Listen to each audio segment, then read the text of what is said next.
dan orang awam saya begini. Mungkin saya salah ya, Bang Suman dijelasin. Yang saya maksud tadi, Quran wahyu dari Sang Pencipta itu ada surah itu ibunya Yesus gitu loh. Ada surah ibunya Yesus. Sementara nggak ada surah ibunya Muhammad. Kan Muhammad istilahnya Rasul Allah, semestinya kan ada surah misalnya ibunya Muhammad, itu pertama. Yang tadi, yang kedua gini, nanti Bang Suma jelasin. Nah, saya kan itu agak kurang mengerti. Ada yang saya dengar kan bahwa Isa itu terkemuka di dunia dan di akhirat dan akan menjadi hakim yang adil di akhir zaman. Hakim yang adil di akhir zaman. Pertanyaannya, kenapa yang terkemuka di dunia bukan Muhammad dan akan menjadi hakim yang adil bukan Muhammad? Kenapa harus anaknya Maryam? Gitu, silakan Bang Suma.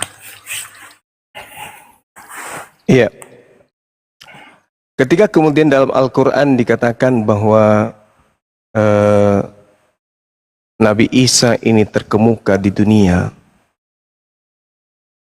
dan juga terkemuka di akhirat, Allah Subhanahu wa Ta'ala kemudian menerangkan itu di dalam Al-Quran surah Ali Imran ayat 45. Kenapa Nabi Isa itu terkemuka di dunia? Karena dia satu-satunya kemudian Nabi yang dilantik untuk dituhankan separuh dari penduduk bumi. Dan kenapa dia terkemuka di akhirat? Karena dia satu-satunya Nabi yang akan disidang oleh pencipta langit dan bumi di hadapan seluruh umat manusia. Nah, yang perlu saudara pahami adalah kenapa Nabi Muhammad SAW itu ketika datang diutus sebagai Nabi lebih banyak kemudian membahas tentang Nabi-Nabi terdahulu daripada dirinya sendiri, bahkan keluarganya sendiri. Karena Nabi Muhammad itu adalah utusan Allah, bukan utusan iblis. Kalau utusan iblis maka dia akan mengedepankan kemudian dirinya, keluarganya, mengutamakan segala-galanya untuk dirinya.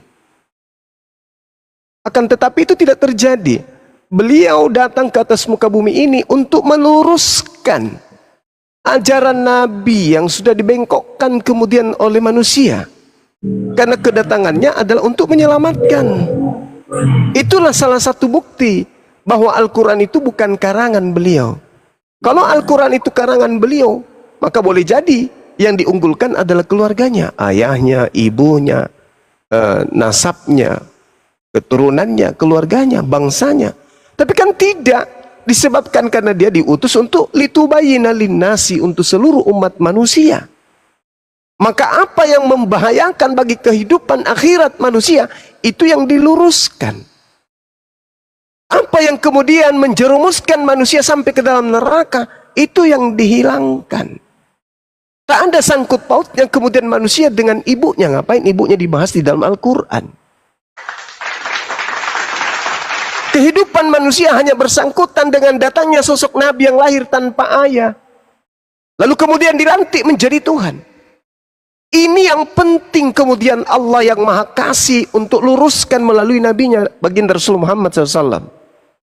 Nah, sehingga ketika kemudian Roh Kudus datang kepada baginda Rasul Muhammad SAW, Roh Kudusnya mengajarkan kepada Nabi Muhammad, dulu ketika aku datang kepada Maryam, aku berkata kepada beliau melalui perintah Allah, Isqalatil malaikatu ya Maryamu innallaha yubashshiruki bikalimatin minhu.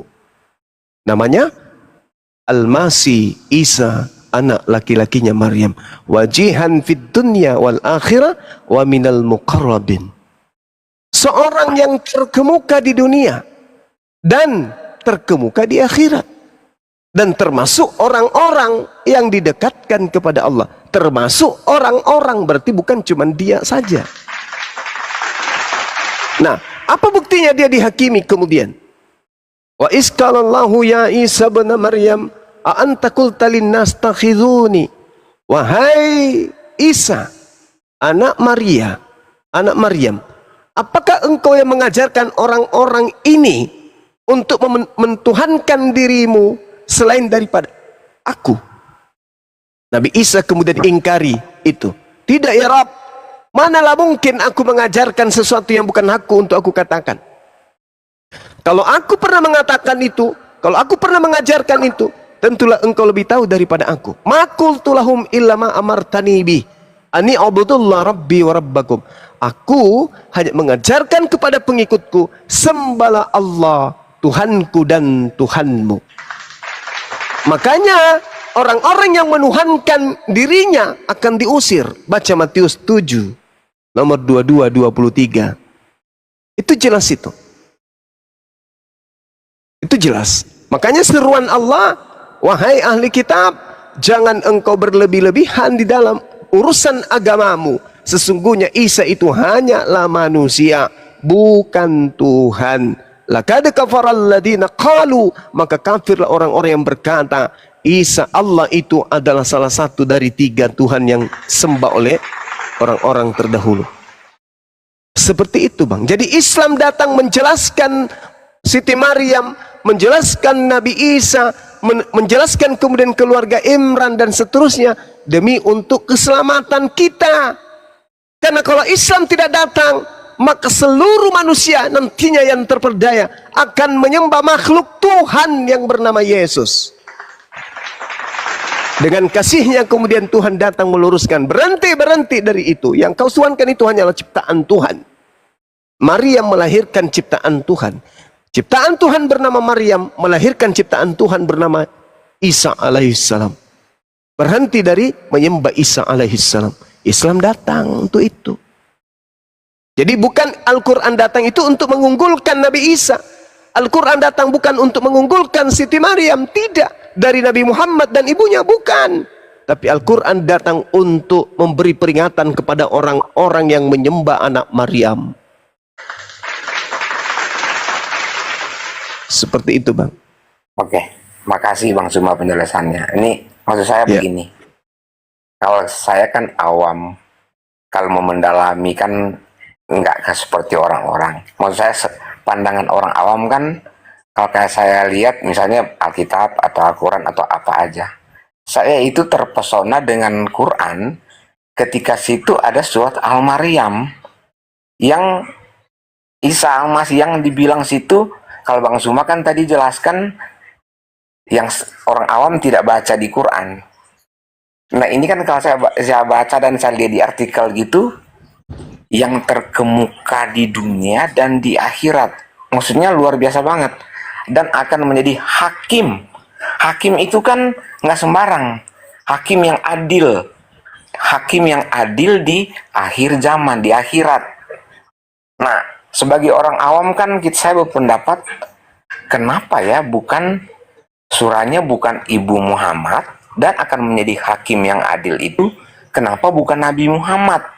Kenapa harus Isa yang terkemuka? Jadi kan logika saya maksudnya gitu kan, logika saya gitu, yang ya belum tentu benar juga.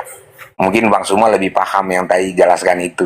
Cuman itu, kalau Bang Suma jelaskan tadi ke saya itu agak kurang masuk gitu loh. Karena kan yang tertulis di Quran, yang artikel itu apa namanya, masuk ke logika saya gitu. Kira-kira begitu Bang Suma, sorry. Iya. Jadi Nabi Isa ini sebagai hakim. Kenapa dia sebagai hakim? Karena dia memiliki tugas dari Allah sebagai nabi, sebagai rasul bagi Bani Israel. Maka beliau datang kedua kalinya untuk meluruskan kemudian pertikaian 2 kelompok pengikut yang mengatasnamakan diri mereka sebagai pengikut daripada Yesus.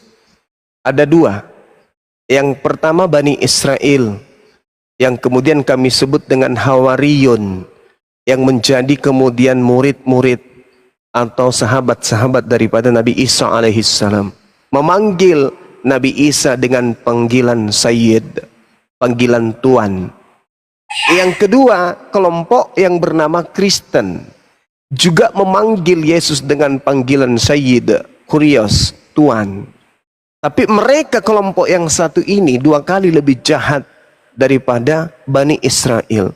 Kenapa? Karena melantik Yesus menjadi Tuhan. Itu yang pertama. Maka dia menjadi hakim. Kalau dia menjadi hakim, berarti ada terdakwa. Kenapa hakim itu ada? Karena ada yang mau dihakimi. Siapa yang mau dihakimi? Mereka yang telah menuhankan Yesus.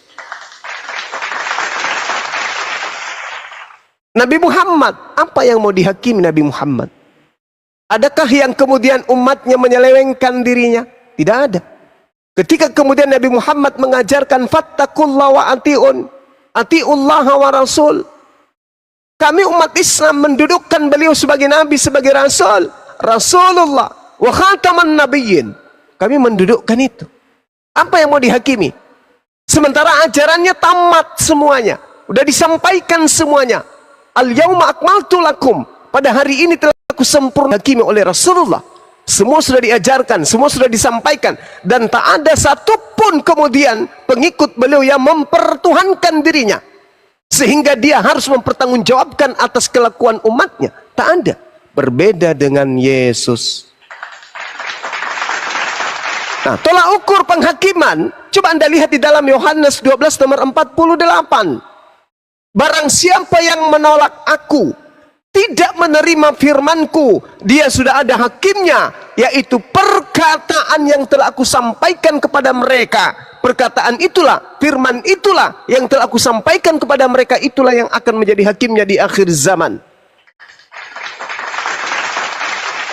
Kalau di Al-Quran apa yang diterangkan kemudian tentang kedatangan Nabi Isa alaihissalam? Di dalam Al-Quran surah An-Nisa ayat 159. Dan tidak ada satu dari ahli kitab pun yang tidak beriman kepada Nabi Isa alaihissalam. Wa immin ahlal kitab illa la yu'minanna bihi qablal mauti wa yawmal qiyamati yakunu alaihim syahida. Nabi Isa pada hari kiamat akan menjadi saksi bagi mereka. Dia akan menjadi saksi. Nabi Isa ini menjadi saksi antara yang menuhankan dirinya dan yang mengajarkan kepada keturunannya atau kepada bangsa lain atau kepada umat lain bahwa dirinya hanyalah rasul, utusan. Dia akan menjadi saksi. Wa yaumal qiyamah yakunu alaihim syahida. Jadi dia pada hari kiamat nanti bukan menjadi hakim, tetapi menjadi saksi. Dia menjadi hakim nanti pada akhir zaman kedatangannya yang kedua, bukan pada saat hari kebangkitan. Pada hari kebangkitan justru dia yang akan dihakimi di hadapan umat Kristen. Wahai Nabi Isa, apakah engkau yang mengajarkan orang-orang Kristen ini menuhankan dirimu selain daripada aku? Qala subhanaka ma yakunu li an aqula ma laysa li bihaqqa. Orang Kristen akan berdalih, oh kami tidak bisa baca Quran. Yesus akan berkata, bukankah di dalam Bibelmu ada? Matius 12 nomor 49, aku tidak berkata-kata dari diriku sendiri. Apa yang aku katakan adalah apa yang diperintahkan untuk aku katakan, aku sampaikan. Tak ada alasan orang Kristen berdalih. Ketika kemudian Al-Quran mengatakan, wa idza husyiran nasu kanu lahum a'da. Pada hari kiamat nanti orang dikumpulkan, apa yang mereka sembah akan menjadi musuh bagi mereka. Dan apa yang menjadi pemujaan-pemujaan mereka terhadapnya akan diingkari oleh mereka. Lalu kemudian Allah menghakimi orang Kristen. Wahai saudara Kristen, wahai hambaku Kristen, ciptaanku. Bukankah di dalam Al-Quran sudah disampaikan oleh umat Islam bahwa kelak nanti di hari kiamat kamu akan dimusuhi oleh apa yang kamu sembah. Yesus memusuhimu kan? Dan pemujaan-pemujaanmu yang kamu lakukan kepada Yesus akan ditolak. Apa kata orang Kristen? Loh, kami tidak beriman kepada Quran. Tetapi Tuhan akan mengatakan, bukankah dalam kitabmu berbunyi, pada hari terakhir nanti banyak orang memanggil aku Tuhan, Tuhan, bukankah kami bernubuat mengusir setan, bermukjizat pakai namamu, wahai Tuhanku Yesus. Pada hari itulah Yesus akan berterus terang, Yesus berterus terang kepada mereka, enyahlah daripadaku, kalian semua adalah pembuat kejahatan, aku tidak mengenal kalian. Kamu nggak baca itu Bible yang kau tenteng setiap hari? Mau kemana Kristen hendak mencari pembelaan? Al-Quran menghantamnya, Yesus dalam Bible juga menghantamnya. Kristen mau kemana? Tak ada jalan, Bung. Jadi kedatangan daripada baginda Rasul Muhammad SAW menjelaskan, wahai Kristen, Nabi Isa akan turun di akhir zaman untuk menghakimi kalian. Apa buktinya? Baca kitab kalian. Yohanes 12 nomor 48. Barang siapa yang menolak aku, barang siapa yang menolak Yesus, dia sudah ada hakimnya. Siapa hakimnya? Perkataan yang pernah Yesus sampaikan di tengah-tengah Bani Israel. Nah sekarang kalau umat Islam dan misalnya nih Bang Suma dihakimi bersama saudara Yosi. Bang Suma, ya paman, maju ke sini. Ya, kenapa Yesus?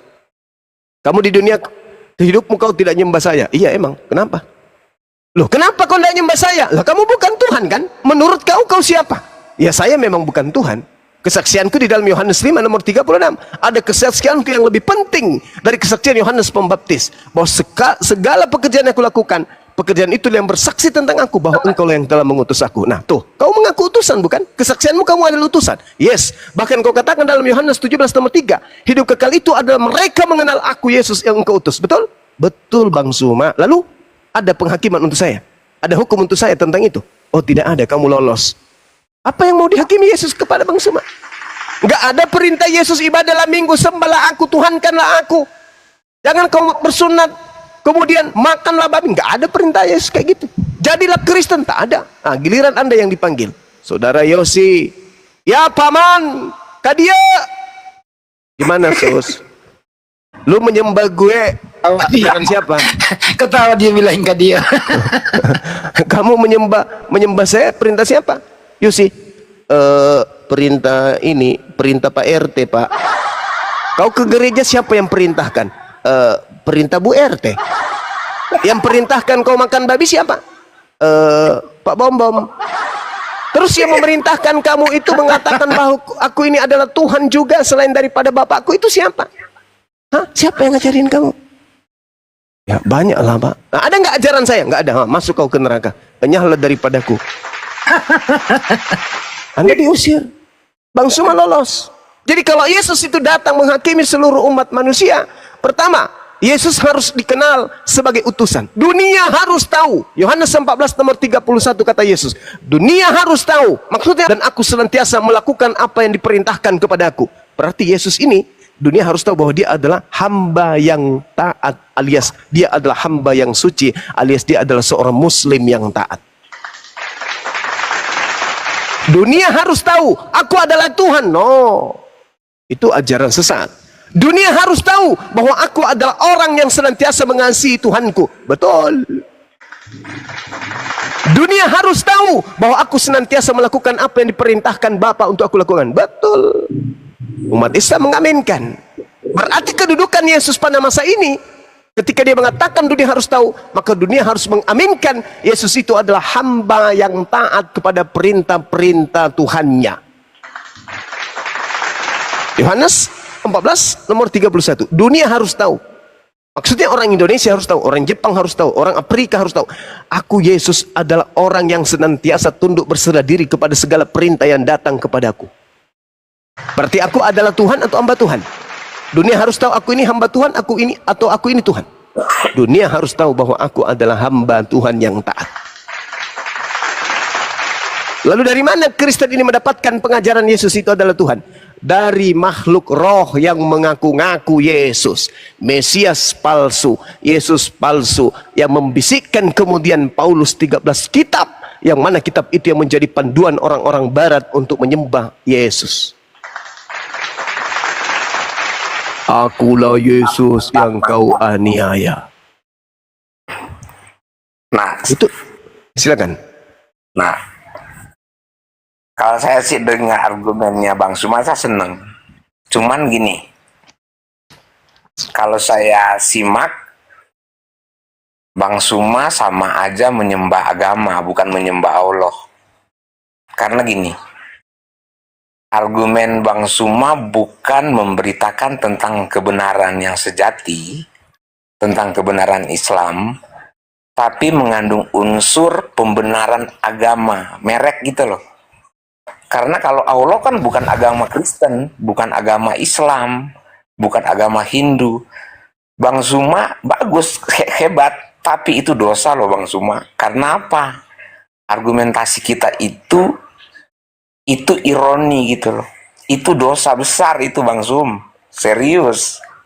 Bagus kan, seneng Bang Suma. Cuman karena apa? Perkataan kita yang ditonjolkan kemampuan berpikir, ego kita. Nah kalau saya kan kenapa saya senang sama Bang Suma? Karena apa? Kita lagi dipermainkan dengan logika yang ada unsur kebencian tanpa Bang Suma sadar. Hanya karena mau menyenangkan netizen. Wah itu dosa besar Bang Sum kalau menurut saya sih. Karena kalau saya kan berpikirnya begini. Islam, Quran itu indah. Allah itu tidak mengajarkan umatnya, semua manusia, untuk berbantah-bantahan. Makanya saya nggak suka orang Kristen berbantah-bantahan. Orang Hindu lebih baik sharing, asik, saling mendengarkan. Pasti indah. Nah, saya tuh sayang sama Bang Suma. Justru dari kepintaran kita tanpa kita sadar kita itu udah dosa. Ironi. Karena menonjolkan kepintaran kita gitu. Itu kan manusiawi. Nah, saya tuh sebagai pendukung, sayang sebagai Bang Suma, saya ingetin, bukan soal pintar, ya nggak? Oke, lanjut. Iya, Masya Allah. Jadi, apa yang saya lakukan, ya, ketika Al-Quran mengatakan, jangan engkau berdebat, kemudian dengan ahli kitab, kecuali dengan cara yang baik. Kan gitu. Illal ladzina zalamu minhum, kecuali terhadap orang-orang zalim di antara mereka. Jangan kau berdebat dengan ahli kitab. Wala tujadilu ahlal kitab illa billati hiya ahsan. Jangan kau berdebat kecuali dengan cara yang baik. Titik. Tetapi Allah mengecualikan kemudian terhadap orang-orang zalim. Illal ladzina zalamu minhum wa qulu amanna billadzi unzila ilaina wa unzila ilaikum wa ilahuna wa ilahukum wahida wa nahnu lahu muslimun. Sama seperti Yesus berserah diri kepada Tuhan. Setelah ia menyampaikan kebenaran itu, orang mau terima, orang Israel mau terima ataupun tidak, EGP, kata Yesus, marilah, bangunlah, berdirilah, mari kita pergi dari sini. Yohanes 14 nomor 31. Itu kata Yesus. Lalu tugas saya sebagai seorang muslim, ud'u ila sabili rabbika bil hikmah wal mau'idatil hasanah wajadilhum billati hiya ahsan inna rabbaka huwa a'lamu biman dalla an sabilih wa huwa a'lamu bil muhtadin. Serulah seluruh umat manusia, apapun pekerjaannya, pendeta, pastor, apapun dia, serulah kepada jalan Tuhanmu dengan jalan hikmah dan pengajaran yang baik, dan berlebatlah dengan mereka dengan cara yang baik pula. Sesungguhnya Tuhanmu, dialah yang lebih mengetahui siapa yang sesat dari jalannya, dan dia yang lebih mengetahui siapa yang mendapatkan petunjuk. Ini adalah kaidah dalam agama saya. Sehingga ketika saya berdebat, unsur yang saya sampaikan kemudian adalah Al-Quranul Karim. Karena Rasul Muhammad SAW menitipkan Al-Quran kepada kami umatnya. Bil bayyinati waz zubur wa anzalna ilaika dzikr litubayyana lin-nasi ma nuzila ilaihim wa la'allahum yatafakkarun. Nabi Muhammad diberikan Al-Quran agar Nabi Muhammad menerangkan kepada manusia apa yang telah diturunkan kepada mereka dan agar mereka memikirkan. Nah, kalian tidak bertemu dengan Nabi Muhammad, kami bertemu dengan ajaran Nabi Muhammad. Oleh-oleh yang dibawa oleh Nabi Muhammad tidak ada pada kalian, ada pada kami. Sebagai wujud rahmatan lil alamin, oleh-oleh ini kusampaikan juga kepada saudara-saudara. Anda mau terima? La ikraha fiddin. Anda tidak mau terima? Ya, tidak ada paksaan. Wa kadzalika auhayna ilaika ruhan min amrina ma kunta tadri mal kitab walal iman walakin ja'alnahu nuran nahdi bih man nasha'u min ibadina wa innaka latahdi ila siratim mustaqim.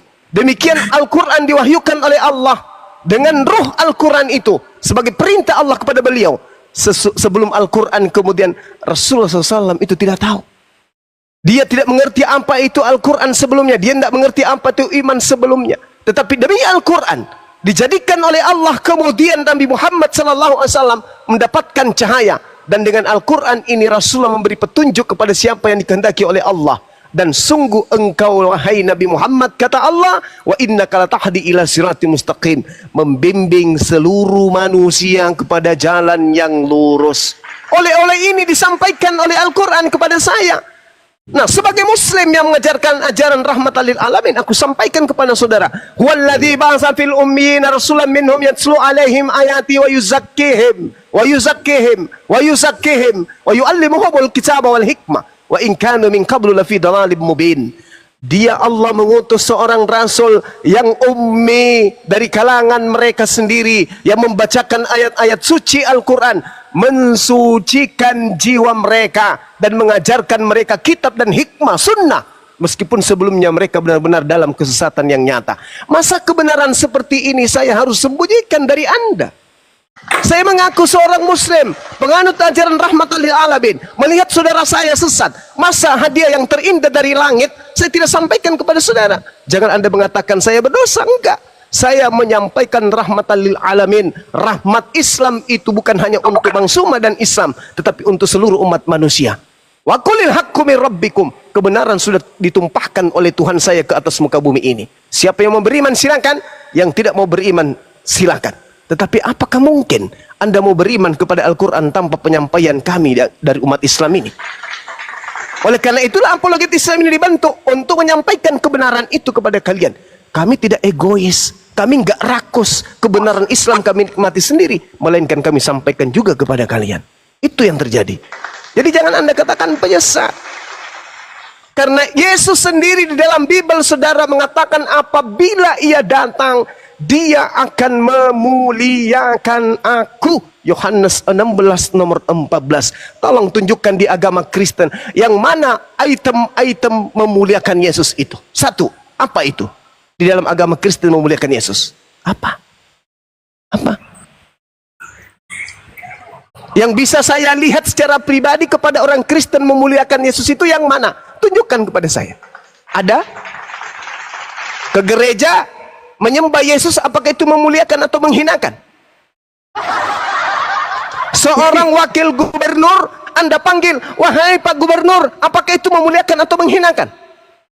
Seorang utusan Tuhan Anda panggil Tuhan, apakah itu memuliakan atau menghinakan? Wakil Pak Prabowo Anda panggil Presiden, wahai Pak Presiden, dia akan tersinggung. Dia akan marah dalam hatinya. Sebab Anda sedang mempermalukan beliau depan umum. Dia hanya seorang wakil presiden. Anda panggil sebagai seorang presiden. Itu adalah memalukan bagi seorang wakil presiden. Begitu juga Yesus yang hanya utusan Tuhan Anda panggil Tuhan. Itu bukan memuliakan. Itu menghinakan. Coba Anda baca Matius 7. Nomor 15 sampai nomor 23. Apa kata Yesus? Tidak setiap orang yang memanggil aku Tuhan, Tuhan akan masuk ke dalam surga. Melainkan dia yang melakukan kehendak siapa? Kehendak siapa? Kehendak Big Boss, yaitu Tuhan pencipta langit dan bumi. Nah, sedangkan Kristen ada nggak di ajaran Kristen itu memuliakan Yesus? Satu item aja kalau ada. Silakan. Ya. Jadi keren-keren. Kan udah dibilang Bang Sumakala, saya kan tuh awam. Cuman maksudnya begini, maksudnya. Kalau saya itu apa yang dibilang Suma kan itu saya nggak bantah, benar. Tapi seandainya Bang Suma lahir di Manado, tempat saya, pasti Bang Suma itu Kristen. Kalau saya lahir di Aceh, pasti saya Islam. Cuman bagaimana kita memahami Sang Pencipta, itu yang disebut kalau saya pribadi ya, itu hidayah hati yang lembut gitu. Ketika kita menyampaikan rahmatan lil alamin, kalau orang lain merasa itu tidak enak didengar, timbul rasa kebencian, rasa seolah-olah apa ya, saling menghujat, itu mah bagi gue itu mau Kristen, mau Islam, mau Hindu, itu bukan rahmatan lil alamin. Itu mah merusak apa ya, hati orang yang baik. Jadi Bang Suma bilang itu benar, nggak salah. Cuman di situ kalau menurut hati saya ya, mendengar ya, dari intonasi kalimat itu Bang Suma luar biasa mah, pintar. Cuman itu jangan kita lupa yang Bang Suma bilang tadi, itu betul, kita itu kan mensiarkan. Tapi kan kita lahir abad ini. Dimana kalau kayak gue nih, gue lahir orang tua udah ngajarin gitu, Bang Zuma lahir udah diajarin begitu. Nah, kalau kita itu saling menghujat atau gak memaksakan sesuatu, akhirnya kita itu menyakiti orang lain. Begitu juga dengan orang-orang Kristen yang terlalu dalam itu, saya tuh kurang terima, karena itu bukan kasih namanya. Kasih itu kuping surganya, mendengar enak gitu. Nah, kalau saya kan karena paham hati, bermain hati, Bang Zuma mau marah-marah, mau maki, saya tuh seneng karena Sang Pencipta itu memberikan software yang baik bagi Bang Zuma gitu loh. Cuman mungkin kita kan manusia, harus ada hal-hal yang kita mungkin proses waktu kita merubah atau apa, ya kira-kira begitu sih, bukan menggurui Bang, brother. Oke, baik. Ya, Oke, thank you. baik. Oke, Saudara Yosi, ada ungkapan saudara itu yang paling menarik buat saya. Andai Bang Suma di Manado, andai Bang Suma di Danau Toba, di Karo sana, atau andai Bang Suma itu di Toraja dilahirkan, maka Bang Suma akan menjadi seorang Kristen. Yes, kemungkinan besar ya. Tetapi akan muncul Bang Suma lain kan, yang berasal dari Islam. Itu udah pasti tuh. Karena kenapa? Antara kebaikan dan keburukan itu berjalan seimbang. Kejahatan dan kebaikan itu, antara hak dan batil itu akan berjalan seiring sejalan. Ketika Bang Suma lahir dalam keadaan Kristen, mungkin Anda Muslim, maka yang punya kewajiban menyelamatkan saya Anda. Anda yang punya kewajiban menyelamatkan saya. Nah, kebetulan saya di Muslim, Anda di Kristen, maka yang punya tugas untuk menyelamatkan Anda adalah saya sebagai Muslim. Sekarang Anda punya keselamatan di Kristen, oke, silakan Anda selamatkan saya menurut versi agama Kristen. Ajarkan kepada saya bagaimana caranya selamat di dalam ajaran Kristen. Sampai hari ini saya belum pernah menemukan untuk menjadi selamat jadikan Yesus itu Tuhan. Tak ada. Nah, sekarang Al-Quran saya mengajarkan saya, posisi saya sebagai Muslim, saya harus mengajarkan, menyampaikan ud'u ila sabili rabbika bil hikmah yang tadi itu. Wa idza qila lahum ittabi'u ma anzalallah qalu bal nattabi'u ma alfaina alaihi aba'ana awalau kana aba'uhum la ya'qiluna syai'a wa la yahtadun. Jadi tak ada alasan Anda berdiam diri ketika kemudian Anda Al-Quran, sampai Al-Quran pada Anda mendiamkan saya yang kemudian Anda katakan saya terlahir di tengah-tengah Manado. Al-Quran mengatakan, apabila dikatakan kepada mereka orang-orang kafir, ikutilah apa yang telah diturunkan oleh Allah, mereka akan menjawab, tidak, kami mengikuti apa yang kami dapati pada nenek moyang kami melakukannya. Padahal nenek moyang mereka itu tidak mengetahui apapun dan tidak mendapatkan petunjuk. Coba Anda tanya diri Anda. Ketika saya menjadi Kristen, Anda tanya kepada saya, wahai Bang Suma, ya paman, kenapa Anda ke gereja? Saya tidak bisa menjawab, karena Tuhan saya mengajarkan. Nggak bisa saya menjawab kayak gitu. Kenapa nggak bisa? Karena tidak ada di dalam Bible. Perintah ke gereja nggak ada. Maka satu-satunya jalan yang betul adalah Al-Quran. Al-Baqarah ayat 170. Apa kata Al-Quran? Yang sekiranya Anda Muslim dan Anda memahami tentang ilmu Islam yang harus disampaikan kepada seluruh umat manusia. Apa kata Al-Quran? Ini yang saya bacakan tadi. Apabila engkau kemudian menyampaikan kepada Bang Zuma, ikutilah apa yang diturunkan oleh Allah wahai Bang Zuma, maka Bang Zuma akan berkata, tidak, aku mengikuti apa yang kami dapati dari nenek moyang kami, yaitu pergi ke gereja menyembah manusia Yahudi bernama Yesus. Karena saya tidak bisa berkata bahwasanya diperintahkan oleh pencipta langit dan bumi menyembah Yesus. Nggak ada dalilnya. Nggak ada perintah ke gereja, nggak ada perintah makan babi, nggak ada perintah untuk tidak makan hal-hal yang diharamkan kemudian. Maka apa satu-satunya jawaban saya? Tidak, saya nggak mau menyembah kepada Tuhanmu wahai saudara Yusi. Saya hanya mengikuti mama, ayah, kakek, nenek moyang saya ke gereja. Itu. Lalu mau sampai kapan saya harus memperbodoh diri?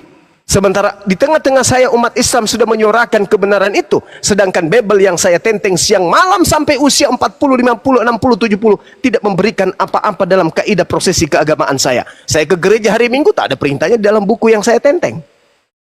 Lalu dari mana asalnya perintah sekolah minggu, ibadah minggu? Dari mana asalnya kemudian menyembah Yesus? Tak ada dalilnya. Sementara Al-Quran, orang berbondong-bondong melakukan perintah-perintah Tuhannya ternyata tertulis di dalam Al-Quran. Lalu kemana hendak akal saya ini pergi ketika kitab yang saya anggap suci bertentangan dengan logika saya. Saya menyembah sosok manusia yang datang di tengah-tengah Yahudi yang mati dibunuh oleh orang Romawi. Kemana keseimbangan akal saya? Hidup di zaman modern, serba digital, masih menyembah manusia dari Yahudi yang mati dibunuh oleh Romawi. Otak saya mau kemana? Sementara kiri kanan saya Islam, ke depan Islam, ke belakang Islam, di mana-mana masjid menyuarakan Allahu Akbar, Allahu Akbar, Allahu Akbar, Allahu Akbar. Saya baca internet, apa arti Allahu Akbar? Oh, arti Allahu Akbar adalah Tuhan yang maha besar. Di mana-mana masjid bunyi Allahu Akbar, Allahu Akbar. Masa saya tidak bergeming kemudian? Kenapa saya tidak bergeming? Karena itu tadi, aku hanya mengedepankan doktrin dan dogma dari nenek moyangku. Itu yang pertama. Yang kedua, sederhana. Kakeknya Bang Suma dan kakek saya ketika Nusantara ini belum berbentuk republik, masih berbentuk kerajaan. Siapa yang datang kemudian di Nusantara ini mengobok-ngobok? Apa nama agamanya? Siapa nama Tuhannya? Apa nama rumah ibadahnya? Apa nama kitabnya? Kemana kakek saya pada masa itu? Kemana kakeknya Bang Suma pada saat itu? Dan andai saya hidup pada zaman itu, segerejakah saya? Serumah ibadahkah saya? Satu kitabkah saya dengan penjajah? Atau jangan-jangan saya akan berdiri sebagai pembela Nusantara? Atau jangan-jangan saya tampil sebagai pahlawan? Ketika saya tampil sebagai pahlawan, tidak mungkin saya satu rumah ibadah dengan penjajah. Pertanyaannya, kemana kakek nenek saya pada masa penjajahan? Apakah mereka satu tempat ibadah dengan penjajah? Notabene penjajah beragama Kristen, beragama Katolik. Nama tempat ibadahnya gereja, nama Tuhannya Yesus, nama kitabnya Bible. Kakek saya dan nenek saya pada masa itu di mana beribadah? Penjajah beribadah. Kakek nenek saya sudah tentu bertuhan. Di mana nenek saya, kakek saya pada saat penjajahan? Ketika agama Kristen di Indonesia dan oknum-oknumnya hari ini yang menyuarakan toleransi, yang menyuarakan, apakah dia punya malu untuk meneriakkan kemudian Kristen adalah agama kasih, Kristen memusuhi musuh, menyayangi musuh, kasihilah musuhmu, bla bla bla. Dan Kristen akan teriak, Islam adalah agama toleransi, Islam agama teroris. Apakah itu bisa terjadi? Andai saja oknum-oknum yang teriak ini sesama dengan penjajah. Sedangkan kiri kanan yang menjadikan kuburan 40 jiwa adalah mereka yang bakar masjid, adalah mereka yang teriak, haleluya. Ya, mereka menenteng kemudian kitab yang bernama Bible, rumah ibadahnya gereja. Habis ibadah mereka menembaki penduduk pribumi ini. Apakah masih ada pendeta yang mengajarkan kemudian estetenias seperti itu, menggaungkan bahwa umat Islam itu seperti ini kejamnya? Apakah bisa? Tidak bisa. Karena umat Islam kemudian bersatu dengan orang di luar Islam memperjuangkan kemerdekaan ini, barulah negara ini aman merdeka. Habis itu orang yang mengatakan bahwa Islam itu intoleransi, Islam itu teroris, kemana pada masa penjajahan? Kemana kakek nenek mereka? Kenapa mereka seagama dengan penjajah? Apa yang salah? Seperti itu, Paman. Jadi kalau kita berbicara, kenapa Bang Suma begini, struktur akal mengajarkan itu. Ingat, pencipta langit dan bumi itu maha tahu. Sehingga dia mengutus manusia dengan chip yang dalam otak kita, dalam kepala kita ini berupa akal, dititipkan oleh pencipta kita untuk membedakan kita dengan hewan. Lalu Tuhan mengutus para nabi membawa kitab suci sebagai panduan. Akal dan kitab suci harus terkoneksi. Tidak boleh kemudian koslet antara akal dengan kitab suci. Apabila ada agama kitab sucinya koslet, tidak berkesinambungan dengan kemampuan akal, maka agama itu bermasalah. Kalau agama bermasalah, itu sudah pasti bukan berasal dari yang maha tahu. Kalau dia dari manusia biasa, tentu banyak kontradiksi dan kontroversi yang ada di dalamnya. Subhanallah, Al-Quran tidak pernah kemudian kontradiksi dengan akal, tidak pernah kontradiksi dengan zaman, tidak pernah tertinggal oleh kehidupan manusia secanggih apapun zaman itu. Itulah kami umat Islam. Demikian. Thank you. Ini terakhir nih. Silakan. saya tuh paham. Saya diulang-ulang Bang Suma itu penjelasannya itu sangat menguasai. Tapi begini maksudnya, itulah akibat mau siapapun itu orangnya. Ketika orang itu menyembah agama bukan sang ilahi, itu akan ada unsur keegoan dan kebencian. Karena apa? Salah kamar. Tapi ketika umat Islam, Kristen, Hindu, Buddha menyembah sang ilahi, itu tidak akan terkotak-kotak. Tapi ketika orang menyembah merek, itu akan timbul ego pembenaran bahwa gua itu yang paling benar. Lu salah, lu harus. Saya udah ulang-ulang. Koreksi ya.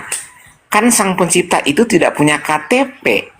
Nggak punya KTP Kristen, Hindu, Buddha. Masa sih nanti di akhirat dia mau pisah-pisah, lu nggak boleh, lo Kristen, lu nggak boleh, lo Islam, lu nggak boleh Hindu.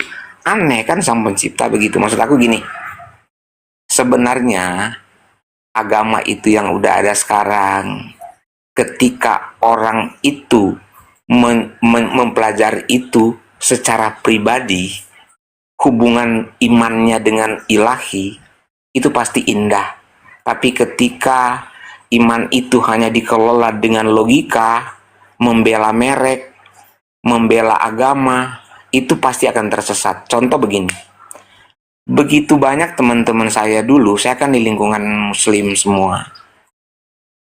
Ketika mereka dalamin Quran, mereka jadi membenci saya. Dulu kita asik-asik banget, Bang Sum. Teman-teman saya, ketua DKM, sekretaris, itu CS-an saya semua. Tapi ketika ada 1-2 orang yang mendalami agama, kenapa jadi error begini ya? Hati nurani saya. Tapi saya cuma diam. Malah saya pribadi, saya selalu berdoa, ya Allah mudah-mudahan dia itu berubah. Karena mungkin dia dapat guru yang salah. Karena mungkin dia itu yang seperti Bang Suma bilang tadi. Karena kan begini, seperti Bang Suma kalau misalnya ngomong kayak tadi nih, itu indikasi itu jadi kayak semacam model bukan orang damai mendengarnya, tapi memprovokasi umat Islam untuk membenci agama lain. Kalau menurut saya ya, itu dibenci sama Allah, jangan salah Bang Suma. Memang betul orang mendengar, kalau orang nggak mengerti pasti dia seneng karena membela agama. Tapi esensinya kita sedang berbuat dosa karena kita didengar banyak orang. Nih Bang Sum, yang menilai itu orang lain yang paham dengan hati ya, bukan benci.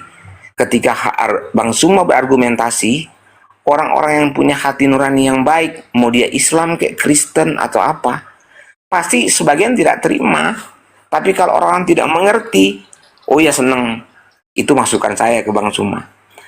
Andaikan nih, Bang Suma kan luar biasa lah, namanya saya juga baru kenal. Cuman sepintas-sepintas saya lihat atau apa, saya suka. Tapi gini, saya menasehati dikit. Coba lebih ke arah ke keislaman yang universal. Kalau Bang Suma terjun begitu terus, itu nanti apa? Itu istilahnya menghukum diri sendiri loh Bang Sum. Karena agama ini supranatural. Serius. Supranatural, takutnya yang kita anggap dengan logika, kita sementara kayak saya nih berusaha membela agama atau apa, kita kan nggak boleh. Teman-teman saudara-saudara muslim mendengar pasti nggak terima karena mereka mungkin nggak paham. Kalau saya sih apa aja Bang Suma bilang saya seneng, karena kan nggak mungkin kita satu kepala satu paham. Itulah fungsi mengasihi, menyayangi. Itu loh Bang Suma. Lanjut, thank you, sorry. Iya, nggak apa-apa Bang, nggak masalah. Jadi, sebagaimana kemudian agama itu diutus melalui para nabi, dalam hal ini ajaran, saya mengatakan bahwa agama saya juga harus disampaikan. Qul huwa naba'un azim. Al-Quran itu adalah berita besar. Maka Al-Quran ini saya harus sampaikan. Karena ini perintah. Karena ini berita besar, bukan hanya diberitakan di masjid, di kajian-kajian internal Islam. Al-Quran saatnya disampaikan kepada kaum kafir. Mereka mau terima atau tidak terima, itu terserah mereka. Qul huwa naba'un azim. Al-Quran itu adalah berita besar. Antum anhu mu'ridun. Yang kemudian manusia berpaling darinya. Maka liya min ilmi bil mala'il a'la iz yakhtasimun. Aku tidak mempunyai pengetahuan tahan ketika manusia hendak diciptakan kemudian. In yuha ilayya illa annama ana natsirum mubin. Yang diwahyukan kepada aku bahwa aku hanyalah seorang pemberi peringatan yang nyata.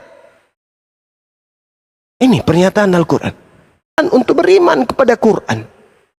Nah, akan tetapi kami yang telah mendengarkan pernyataan-pernyataan Allah melalui Al-Quran ini, iblis menyatakan dan dinyatakan oleh Allah, illa iblis istakbara wa kana minal kafirin.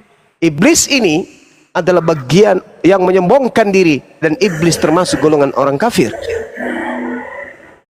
Sehingga ketika Al-Quran datang, ya harus disampaikan. Anda mau terima, tidak mau terima, la ikraha fiddin.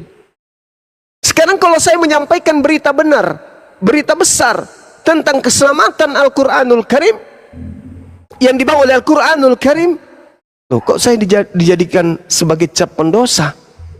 Sementara orang yang mendengarkan, yang menerimanya itu adalah orang yang melembutkan hatinya dan menggunakan akal sehat. Mereka akan menerima itu dan mereka akan dihantarkan kepada hidayah menuju Islam. Sementara orang yang memang sombong sama seperti iblis akan semakin kuat pengingkarannya terhadap Al-Quran. Kenapa? Sombong, iri, dengki. Apa sih Al-Quran? Apa sih Bang Zuma ini? Alah, kan begitu. Semua bukmun uyum fahum la yarji'un. Karena Allah mengatakan, sumpah iblis ini, dia mengatakan bahwa aku akan menjadikan keburukan itu menjadi sesuatu yang indah bagi orang-orang kafir. Itu kata Quran. Jadi saudara, ketika Anda mengatakan bahwa tak ada manfaatnya, hanya menyesatkan, kemudian saya rasa itu keliru besar. Kenapa? Karena setiap kita manusia itu diberi akal oleh Allah. Akal adalah makhluk materi Tuhan yang tertanam dalam materi fisik kita sebagai manusia. Akal merupakan serpihan cahaya kecil yang dengan akal ini kemudian kita manusia mampu membedakan kemudian segenap kualitas objek. Mana yang betul, mana yang salah. Maka mana yang kemudian perlu untuk kita lakukan, mana yang tidak perlu untuk kita lakukan. Karena akal ini terus mencari dan mencari kebenaran-kebenaran baru. Akal ini mengajak kita manusia menuju melangkah lebih jauh guna menemukan beragam hal baru yang berguna bagi perkembangan peradaban kita sebagai manusia. Kalau kita masih kolot, masih menyembah kepada sesama kita makhluk, lalu apa buat apa akal ini kita diberi? Buat apa akal ini kita diberi? Kalau kita kemudian mengatakan bahwa semua agama itu mengajarkan kebaikan, memang betul. Tetapi tidak semua agama itu kemudian menjadi lolos dari iblis. Agama-agama yang ada di atas muka bumi ini, yang lolos dari cengkraman iblis itu adalah agama yang kemudian didatangkan dari para nabi. Hanya itu saja. Yang dibengkokkan kemudian itu sudah ditunggangi oleh iblis. Nah, kami yang tahu itu. Kami yang mengerti tentang itu, kami belajar Al-Quran, kami belajar Bible. Ketika kami menemukan ketimpangan kemudian terhadap Bible dan orang Kristen dan kitabnya, kitab Bible dan penganutnya tidak kemudian sinkron terhadap keduanya, maka sebagai Muslim rahmatan lil alamin kami hadir untuk mengingatkan itu. Tadi di awal saya mengatakan, adakah orang Kristen memuliakan Yesus? Mana tunjukkan satu kemuliaan yang Yesus terima dari orang-orang Kristen? Tak ada sedikit pun. Tapi apakah itu seketika diimani dan dipercayai? Tidak. Kenapa tidak dipercayai ungkapan-ungkapan saya? Ya karena ada iblis yang senantiasa menghalangi. Ada iblis yang menutup hati. Al-Quran mengatakan yukhadi'una Allah walladina amanu wa ma yakhda'una illa anfusahum wa ma yash'urun. Mereka orang-orang kafir hendak menipu Allah dan hendak menipu orang-orang beriman, padahal sesungguhnya mereka hanya menipu diri mereka sendiri, sementara mereka tidak menyadari. Nah, itu yang terjadi sekarang. Saya menyampaikan kebenaran. Ketika Anda terima, alhamdulillah. Anda tidak terima pun tak apa-apa. Nah, itu yang perlu saya sampaikan. Demikian. Sip. Mungkin ada yang lain Bang Suma, thank you. Iya, sama-sama Bang Yosi. Ya, Bang Suma mau istirahat dulu. Oke, lanjut. Bang Handi, monitor, host, monitor. Ya, terima kasih Bang Yosi. Monitor Guru. Yuk.